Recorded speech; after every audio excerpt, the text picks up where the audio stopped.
Hoje trago ao canal do YouTube da Certform, Escola de Formação Prática, uma questão de fiscalidade. Vamos falar sobre a localização das operações em sede de IVA, muito concretamente no que diz respeito às prestações de serviços. Antes quero começar por lhe agradecer o facto de estar a visualizar este vídeo. Sejam muito bem-vindos à Certform, Escola de Formação Prática. Eu chamo Miguel Fragoso, sou economista e contabilista certificado e sou formador nas áreas da contabilidade, fiscalidade, finanças empresariais e gestão de negócios. No site da Certform, em certform.pt, podem encontrar todos os cursos que atualmente ministramos na forma e-learning, ou seja, através da plataforma e-learning da Certform.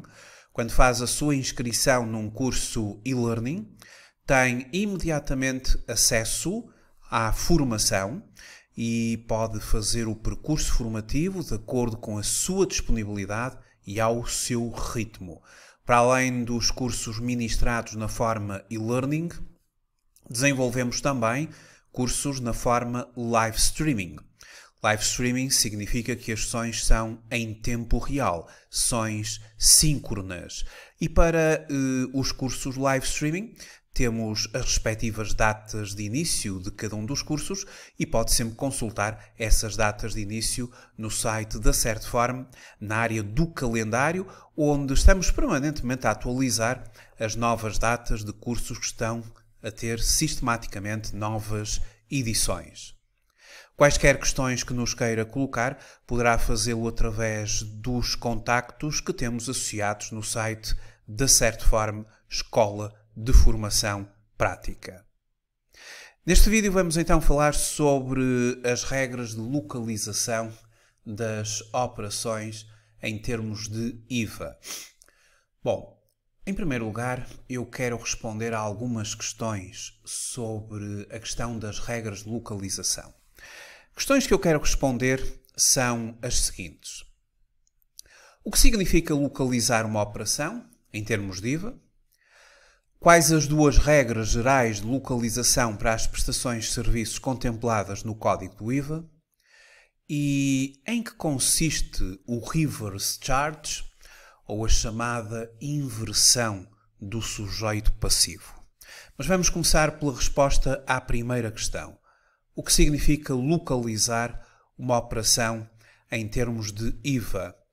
Bom, localizar uma operação para efeitos de IVA significa determinar em que Estado-membro e, consequentemente, em que ordenamento jurídico, isto com especial relevância para as taxas a aplicar, essa mesma operação será tributada. Por isso, se uma operação for localizada em território nacional, aqui em Portugal, significa que essa operação será tributada em Portugal, de acordo com as taxas de IVA. E nós aqui em Portugal temos a particularidade de termos taxas de IVA diferentes para o continente, para as regiões autónomas da Madeira e para as regiões autónomas dos Açores. E quando nós estamos aqui a falar nesta situação portuguesa, ainda se torna mais importante a questão da localização das operações, por causa de sabermos que taxas de IVA vamos utilizar quando as entidades entre o continente, os Açores e a Madeira fazem operações, nomeadamente a nível de transmissões e de prestações de serviços. Mas neste vídeo vamos falar sobre as duas regras gerais para as prestações de serviços. Já sabemos que localizar uma operação significa determinar o local onde a operação vai ser tributada. E determinando esse local, teremos de aplicar as taxas de IVA que nesse Estado-membro são efetivamente consagradas no respectivo regime fiscal. Nós, em Portugal, para efeitos das regras de localização, nós temos o artigo 6º do Código do IVA, onde estão estabelecidas as regras de localização para as transmissões de bens e para as prestações de serviços. As regras de localização das operações em IVA e também no âmbito do regime do IVA nas transações intracomunitárias, procuram sempre responder a duas questões. Primeira questão: onde é localizada a operação? Ou seja, em que Estado-membro se localiza aquela transação de bem ou aquela prestação de serviços? E depois, a segunda questão é: quem é que tem a obrigação, no Estado-membro da localização da operação, de liquidar o IVA, de pagar o IVA? E como eu já referi, o artigo 6º é a disposição do Código do IVA que nos apresenta as regras para localizar as operações, definindo as regras de localização das transmissões de bens e das prestações de serviços. Vamos falar sobre as duas regras gerais para a localização das prestações de serviços. Estamos a falar apenas neste vídeo de prestações de serviços. Temos também o âmbito das transmissões de bens. Mas no que diz respeito às prestações de serviços, a primeira regra geral, contemplada na alínea A do número 6 do artigo 6º do Código do IVA, é uma regra que se aplica às operações business to business. Ou seja, quando o prestador do serviço naturalmente é sujeito passivo de IVA e o adquirente é sujeito passivo de IVA. Quando o prestador e o adquirente, os dois, são sujeitos passivos de IVA, se o prestador de serviços e o adquirente são ambos sujeitos passivos de IVA, registados em diferentes Estados-membros, o IVA é devido no Estado-membro ou do país do adquirente, aplicando-se o mecanismo da autoliquidação pelo adquirente, conhecido pelo River Charge. Já vamos falar o que é que significa isto do River Charge. A segunda regra geral, contemplada na linha B do número 6 do artigo 6º do Código do IVA, aplica-se às operações business to consumer, em que o prestador de serviço naturalmente é sujeito passivo e o adquirente não é um sujeito passivo do imposto. Se o prestador do serviço for um sujeito passivo do imposto e o adquirente for um consumidor não sujeito passivo, aqui o IVA é devido na sede do prestador do serviço. Estas são as duas grandes regras gerais de localização das prestações de serviços. E agora vamos ver alguns exemplos de aplicação destas regras e vamos também ver uma exceção, porque efetivamente o artigo 6º do Código do IVA, no que diz respeito aqui em concreto às prestações de serviços, este artigo aplica-se tanto às prestações de serviços e aplica-se igualmente às transmissões de bens, mas no que diz respeito às prestações de serviços, nós temos aqui as duas regras gerais e depois temos uma série de exceções. E começando aqui para a aplicação das regras gerais, vamos ver aqui alguns casos práticos. Bom, um primeiro caso prático é o seguinte. Um exemplo de uma operação business to business. O sujeito passivo, portanto, o prestador de serviços é sujeito passivo e o adquirente é igualmente sujeito passivo. A Sociedade Portuguesa Limitada, sujeito passivo de IVA, vai adquirir serviços de consultoria ou de consultadoria pelo montante de 10.000 euros a uma entidade de França, também sujeito passivo. Bom, temos aqui dois sujeitos passivos. A entidade França é o prestador do serviço de consultadoria e é efetivamente um sujeito passivo registado na Autoridade Tributária de França, e a Sociedade Portuguesa Limitada é um sujeito passivo registado na Autoridade Tributária aqui em Portugal.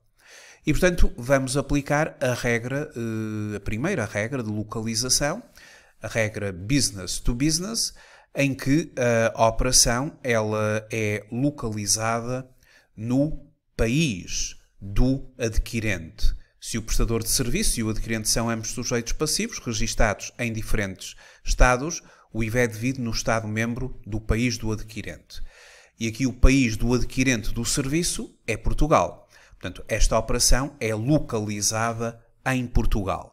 E significa que, ao ser localizada em Portugal, o IVA desta operação tem que ser pago em Portugal e há a taxa que se pratica aqui para este tipo de prestações de serviços. E em Portugal, estamos a falar aqui do continente, aplica-se a taxa de 23% a este tipo de prestações de serviços. E, portanto, vamos ter de aplicar 23% sobre 10 mil euros. Outra questão que se coloca é, mas quem é que tem de liquidar o IVA? Quem é que tem que pagar o IVA ao Estado português? E aqui é que se aplica a tal regra do River Charge, em que vai ser o adquirente que no seu Estado-membro vai ter de pagar o imposto, uma vez que ele já preenche uma declaração periódica do IVA e, efetivamente, entrega o valor do imposto desta operação, paga, liquida o montante do imposto desta operação na entrega da sua declaração periódica do IVA. E aqui estamos então a falar do chamado Reverse Charge. O Reverse Charge ocorre em diversas situações.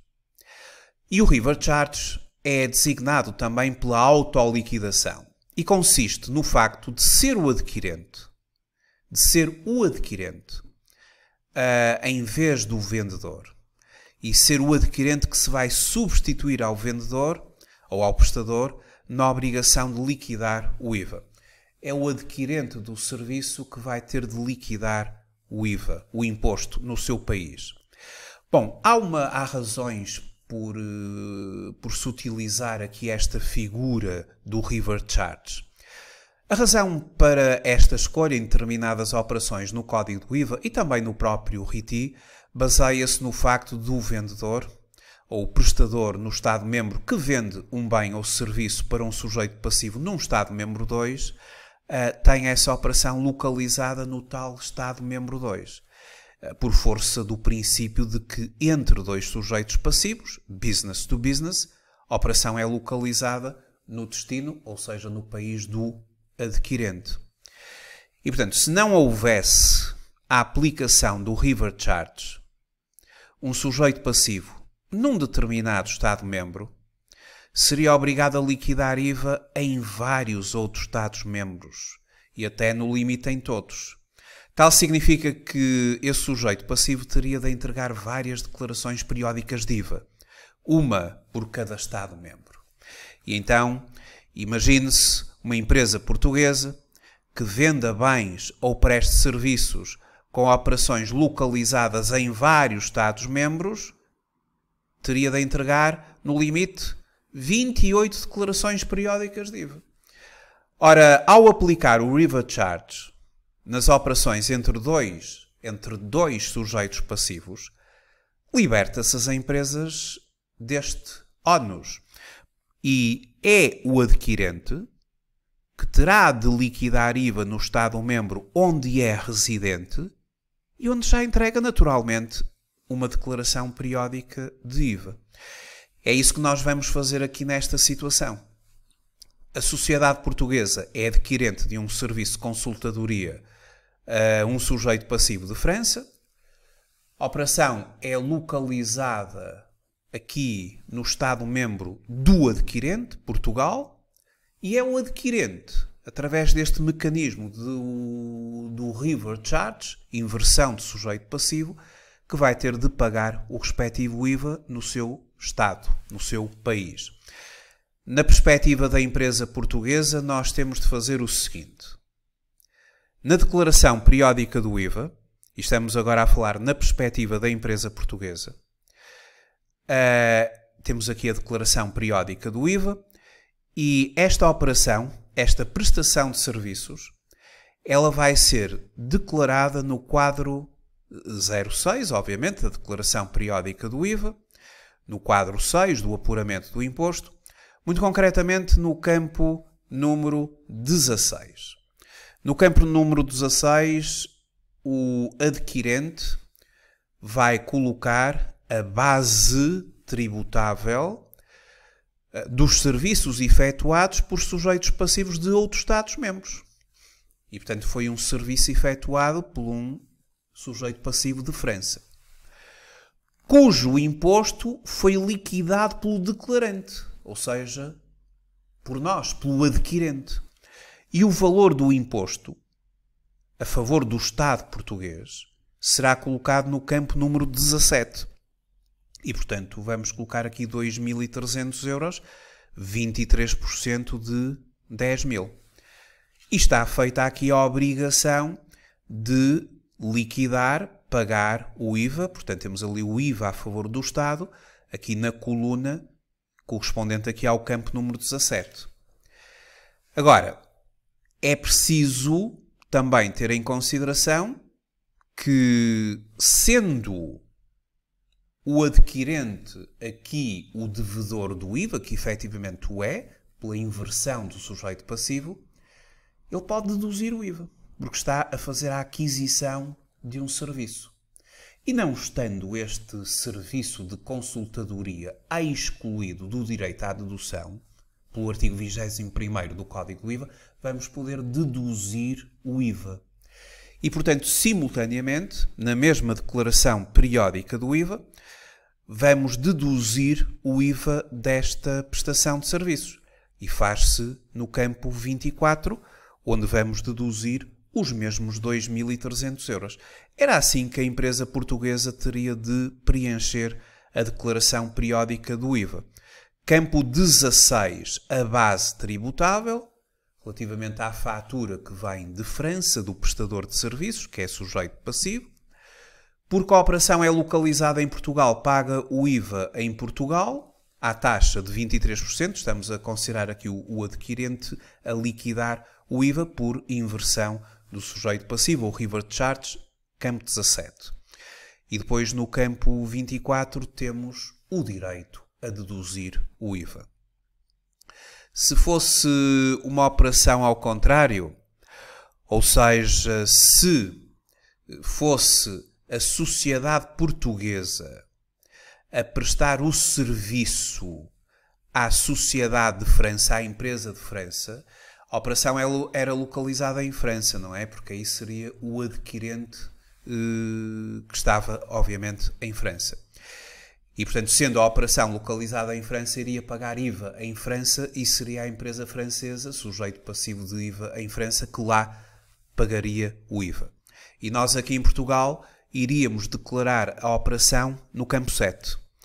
Era só para ver a perspectiva que, se fôssemos nós o prestador do serviço, seria no campo 7 que colocaríamos o valor do serviço, a base, mas sem qualquer tipo de IVA liquidado, porque o IVA seria pago no adquirente e, nessa perspectiva, o adquirente seria a empresa francesa.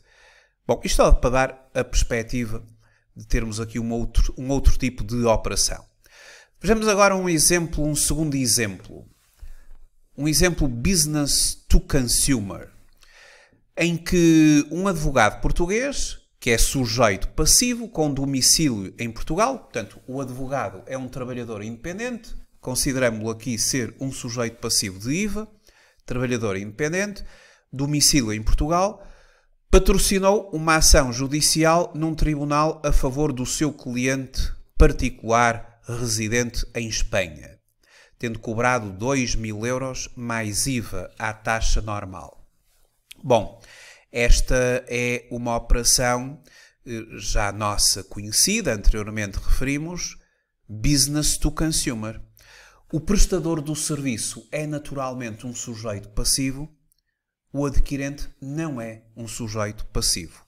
Então, nas operações business to consumer, contempladas na alínea B do número 6 do artigo 6º do Código do IVA, se o prestador do serviço for um sujeito passivo do IVA e o adquirente for um consumidor, não sujeito passivo, o IVA é devido na sede do prestador do serviço.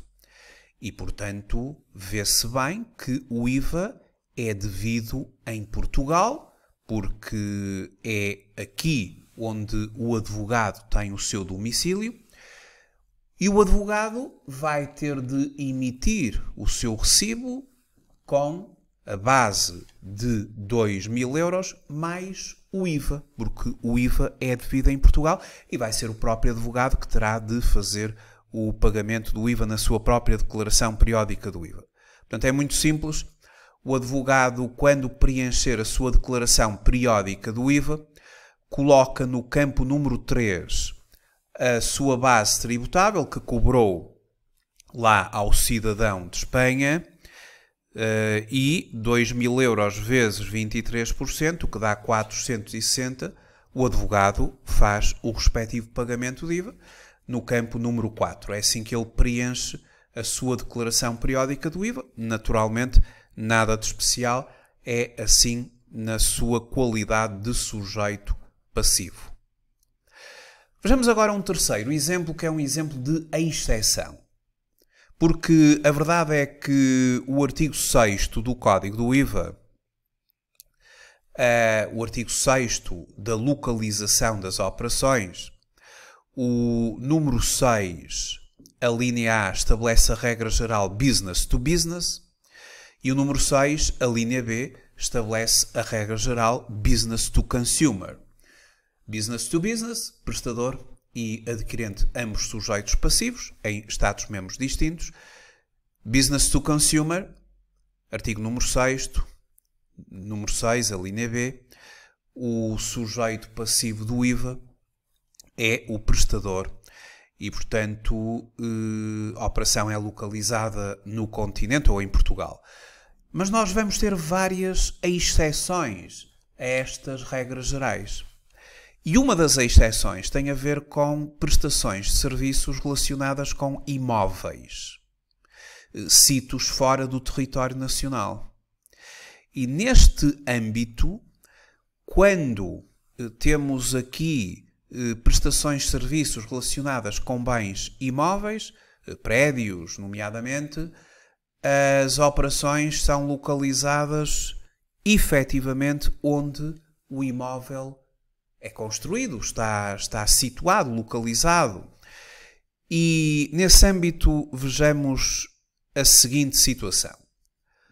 Um arquiteto português com gabinete em Leiria elabora um projeto para a construção de um imóvel em Florença, Itália. Portanto, esta é uma operação business to business, considerando que o prestador é um arquiteto português, sujeito passivo de IVA, e o adquirente seria uma entidade italiana, considerando-a também um sujeito passivo de IVA, vamos considerar assim. Mas trata-se de uma prestação de serviços relativa a um projeto num imóvel que está situado em Itália. E aqui temos uma exceção às regras gerais. É que a prestação de serviços é considerada como sendo efetuada em Itália, uma vez que se refere a um imóvel aí situado, porque não é tributada em Portugal. Esta operação é tributada em Itália e, portanto, esta prestação de serviços terá de ser tributada em Itália à taxa de IVA que o Código do IVA de Itália contempla para este tipo de serviços e o IVA, obviamente, terá de ser pago em Itália. Efetivamente, as duas regras de localização das prestações de serviços que eu aqui enunciei são duas regras gerais. A verdade é que o Código do IVA depois estabelece um conjunto de exceções às duas regras gerais. Nomeadamente, demos aqui um exemplo de uma exceção relativa a prestações de serviços em bens imóveis.